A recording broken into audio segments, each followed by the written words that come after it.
जैसा कि आप सभी को पता है, 4 नए लेबर लॉज आ रहे हैं जिन्हें हम लेबर कोड्स के नाम से जानते हैं। इन सभी लेबर कोड्स के ऊपर मैं डिटेल वीडियोस बना रहा हूं और साथ में जो एग्जिस्टिंग लेबर लॉज हैं जिसकी की लिस्ट में यहां पर आपके सामने दे रहा हूं, ये सारे जो लेबर लॉज हैं इनके भी डिटेल वीडियोस में इसी चैनल पे अपलोड करने जा रहा हूं। तो ये सारे लॉज, जितने भी वीडियोस हैं, ये एचआर मैनेजर और वर्किंग प्रोफेशनल के लिए काफी हेल्पफुल हैं, साथ में कंसल्टेंट और स्टूडेंट्स के लिए भी ये काफी हेल्पफुल रहेंगे। अगर अभी तक आपने ये चैनल सब्सक्राइब नहीं किया है तो I request you to subscribe this channel, and if you like these videos then make sure that you press the like button and also share with as many people as you can, and also create a playlist giving a name labor laws, और उसमें सारे videos आप save करें उस playlist में, तो कभी भी आपको ये देखना है वापस से तो वो आप देख सकेंगे। So stay tuned and keep on watching. Hello friends, I am Shantanu and today we are going to cover Equal Remuneration Act 1976। सबसे पहले हम इसका जो इंट्रोडक्टरी पार्ट है वो देखेंगे। नेम जो इसका है इक्वल रिम्यूनरेशन एक्ट 1976, ये आपको याद रखना है, ईयर एग्जाम में ये ऑब्जेक्टिव में आ सकता है। देर आर टोटल 18 सेक्शन, तो बहुत ही छोटा एक्ट है, 18 section are there only and it extends to whole of India, so it includes the state of Jammu and Kashmir as well। Object of the act देखते हैं। Object को हम दो part में डिवाइड कर सकते हैं। We can divide this object of this act into two parts. First part talks about the payment of equal remuneration, equal payment to men and women workers, यानी मेन और women में आपको किसी भी तरह का डिस्क्रिमिनेशन नहीं करना है। You need not to make any discrimination while making the payment to workers who are men and women for same work और वर्क ऑफ सिमिलर नेचर। ये कब डिस्क्रिमिनेशन नहीं करना है? When both are doing the same work या work of similar nature का काम कर रहे हैं, तो इनमें डिस्क्रिमिनेशन नहीं करना है एम्प्लॉयर को। And to prevent discrimination on the ground of sex against the women. इसका मतलब यहां पर स्पेसिफिकली विमेन के साथ आपको डिस्क्रिमिनेट नहीं करना है वाइल मेकिंग द रिक्रूटमेंट। जब आप किसी को अपॉइंट करते हैं तो ये विमेन है इसलिए इसको अपॉइंट नहीं करेंगे, इस तरह का आपको एटीट्यूड नहीं रखना है सेम वर्क और सिमिलर नेचर के लिए। साथ ही एनी कंडीशन ऑफ सर्विस में भी आपको कोई डिस्क्रिमिनेशन नहीं करना है, यानी कंडीशन ऑफ सर्विस में मेन को आपने ज्यादा बेनिफिट्स दिए हैं और विमेन को कम दिए हैं, इस तरह से आपको डिस्क्रिमिनेशन नहीं करना अगेंस्ट द वुमेन। तो यहां पर दो पार्ट आप देख सकते हैं। पहला equal remuneration to men and women, दोनों को कवर किया है, और दूसरे में discrimination, specifically talks about discrimination against the women employees while recruitment and condition of service. अब अपन बात करेंगे डेफिनेशंस की।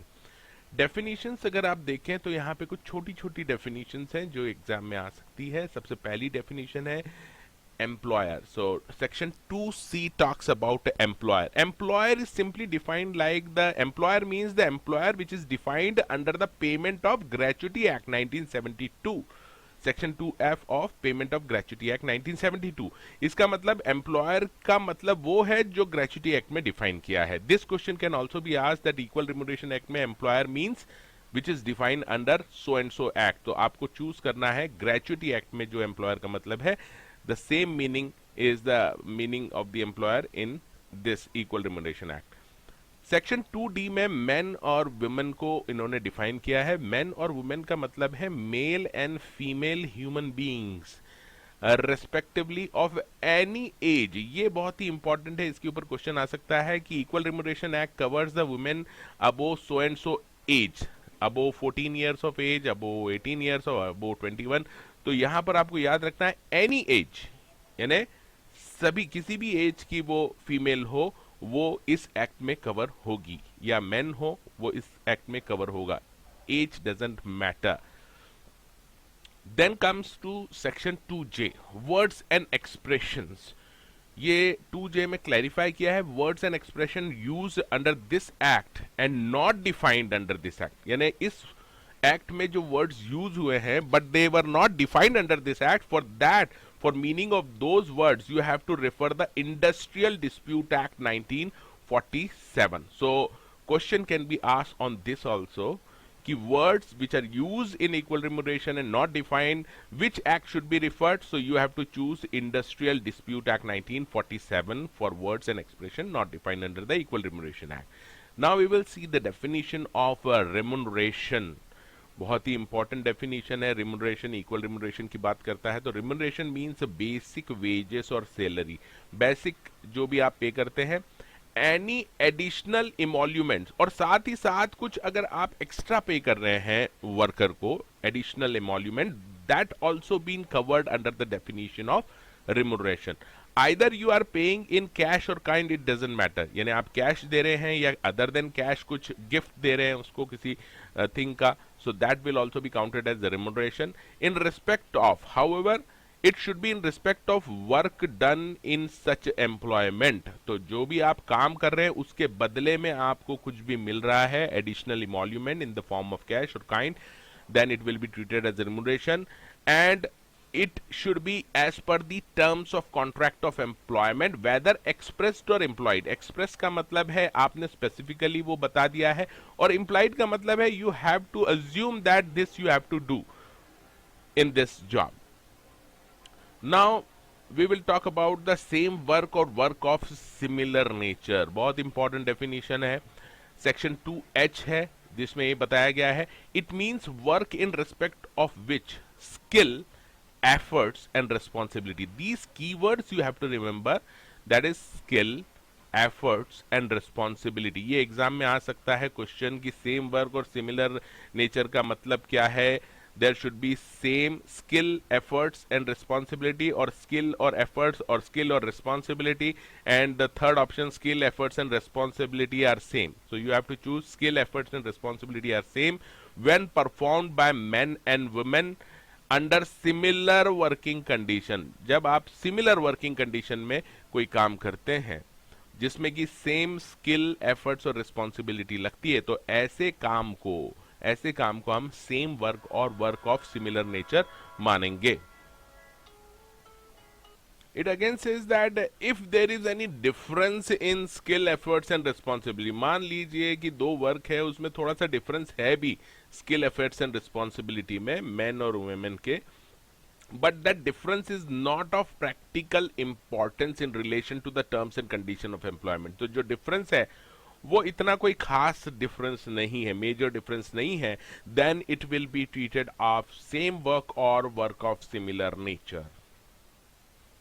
Now let's move to overriding effect, that is section 3 says that this act, the provisions of this act are supreme. Supreme means this act will overriding effect over all other acts, agreement or contract of service.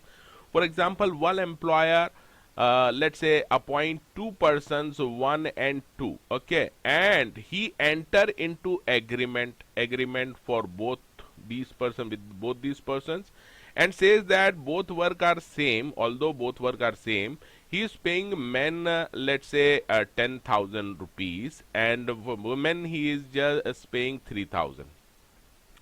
Now these agreement will be null and void, and this act will be applicable on this. And as per this act, if the work is of similar nature or the work is same, then he will have to treat these equal and pay equal remuneration. These agreement will not affect this act. Now, duty of employer to pay equal remuneration. Section 4 says that it is the duty of employer. The duty is casted on the employer to make sure that he will make the equal payment for equal work or same work. Now, no employer shall pay remuneration, whether is in cash or kind, at a rate less favorable to worker of opposite sex. When they say opposite sex, it means they are talking about both men and women. So he cannot give preferential or better treatment to either of men or women. He will have to treat them equally.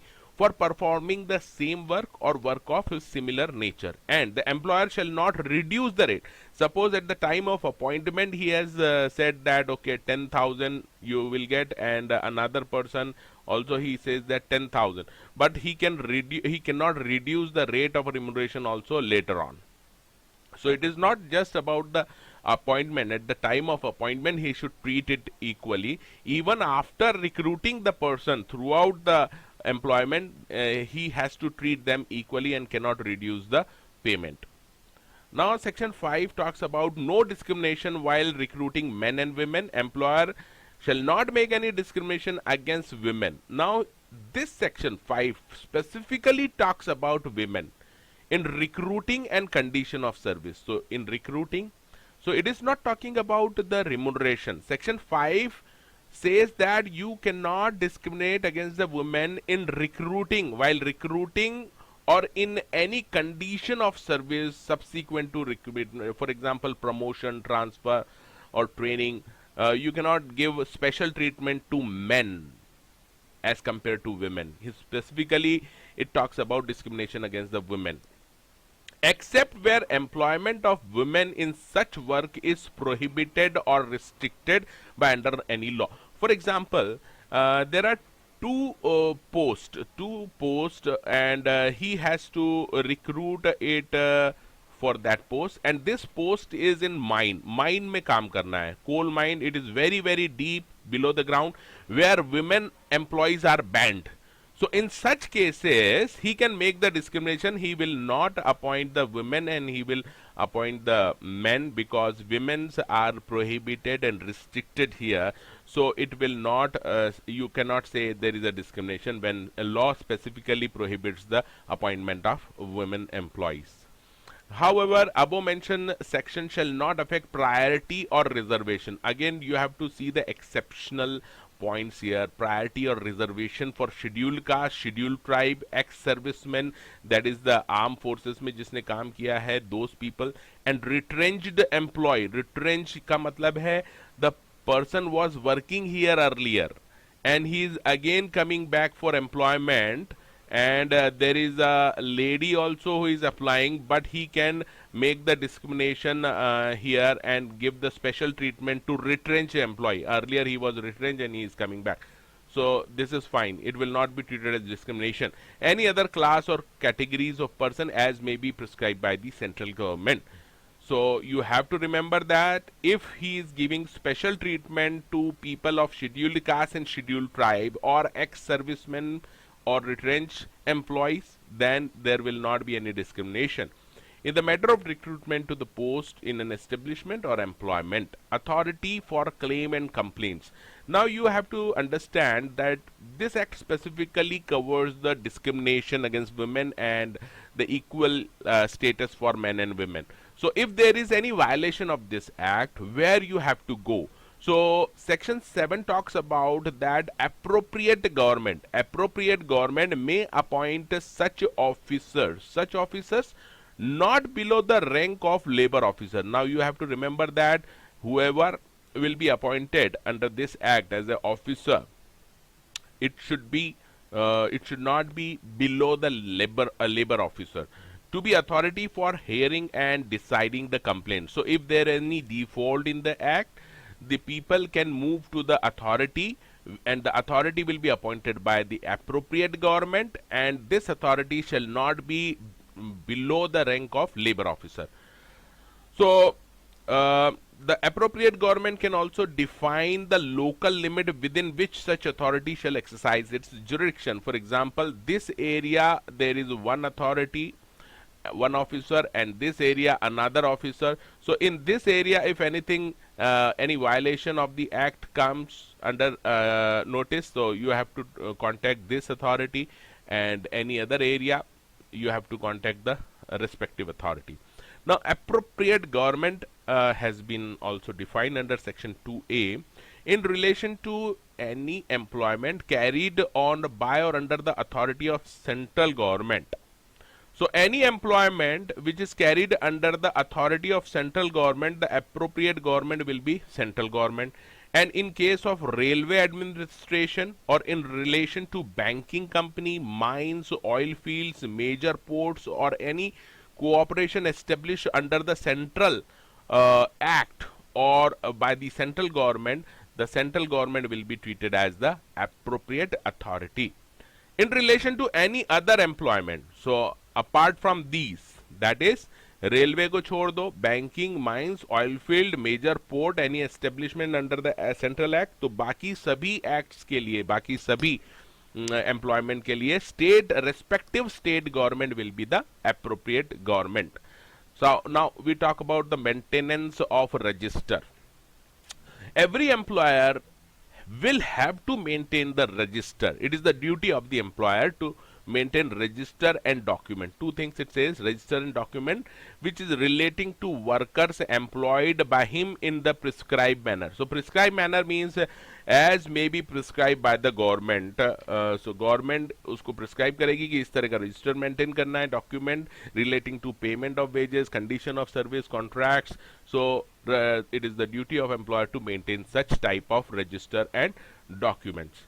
Now, if we go to the next point, that is the penalty. The penalty you have to remember, if any person is not following the law, there is a penalty provision. This can be asked in the exam. Section 10, subsection 2 says that if any employer, now subsection 2 covers employer specifically.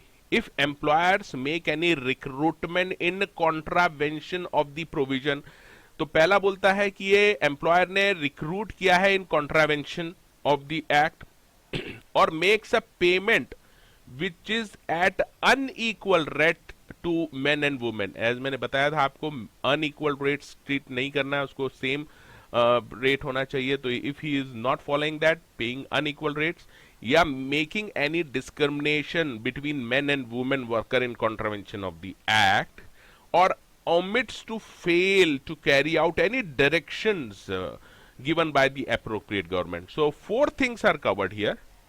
Try to understand. First is recruitment, contravention in recruitment, contravention in payment, that is making unequal payment, contravention of discrimination, he is discriminating the men and women workers, and the fourth violation is fail to carry out the direction. कुछ government ने directions दी थी, वो इस follow नहीं कर रहा है, then such employer will be punishable with a fine of 10,000 to 20,000.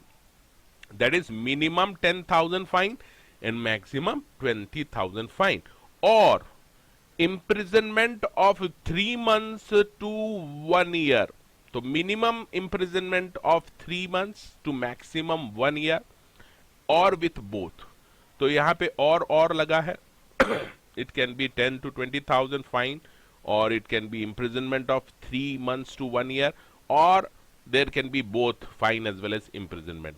But you have to remember that for subsequent offenses, अगर उसने एक बार offense किया है तो ये penalty है, but he is doing again the offenses, again repeating the offenses, then the maximum imprisoned will be not 1 but 2 years. 2 years तक के लिए वो जेल में भेजा जा सकता है. Now the section, subsection 3 of section 10, that is the penalty section, talks about any person. Here they are talking about any person, not employer specifically. Any person being required to do so under this act omits or refuses to produce to an inspector any register or document or give information. So any person who is related to that employment, who is having the register or document, he is not providing that, he is not providing or omitting or refusing to produce the such document and register to the inspector, then such person will also be fined up to a maximum of 5,000 rupees. Now section 12 says that cognizance and trials of offense means if there is a violation, any third party cannot move to the court. Try to understand. It is only the concerned person can move to the court if there is any violation. So no court inferior to metropolitan magistrate or judicial magistrate of first class shall try the offense punishable under this act. So minimum level of jurisdiction, they says that the court should not be inferior to metropolitan magistrate or judicial magistrate of first class, where you have to go for to report any violation. No court shall take cognizance of an offense punishable except upon. So the court will hear the parties only when the court comes to know about this violation on its own. तो court को जैसे पता चला कि there is a violation, then court can hear the matter on its own or upon a complaint made by the appropriate government or any officer authorized by the appropriate government. So next point says, they says that अगर government ने complaint file की है court में, metropolitan magistrate judicial magistrate के सामने, then also court will hear the complaint, और a complaint made by person aggrieved by offense. So here a person who was victim of such offense can move to the metropolitan magistrate, judicial magistrate of first class, and or again or by any recognized welfare institution or organized. See, the workers are very weak, poor, economically very poor. They cannot move to the court. So here the recognized welfare association have also been empowered to present the case before the court. So for recognized welfare institution organization means social welfare organization institute recognized in this behalf by the central or state government. So those organization which has been recognized by the central or state government will only will have the right to make a complaint in front of the court for any violation. No other party can move to the court for violation of this act. Now section 15 talks about act not to apply in certain special cases. बहुत ही important है, exam में आने लायक है. Nothing in this act shall apply to cases affecting the terms, condition, women employment in complying with the requirement of law. Giving special treatment to women. तो अगर कोई ऐसा law है, याद रखना ऐसा law है, as per that law, women will get a special treatment, then employer will provide that such special treatment to women employees, and there will be no violation of this act.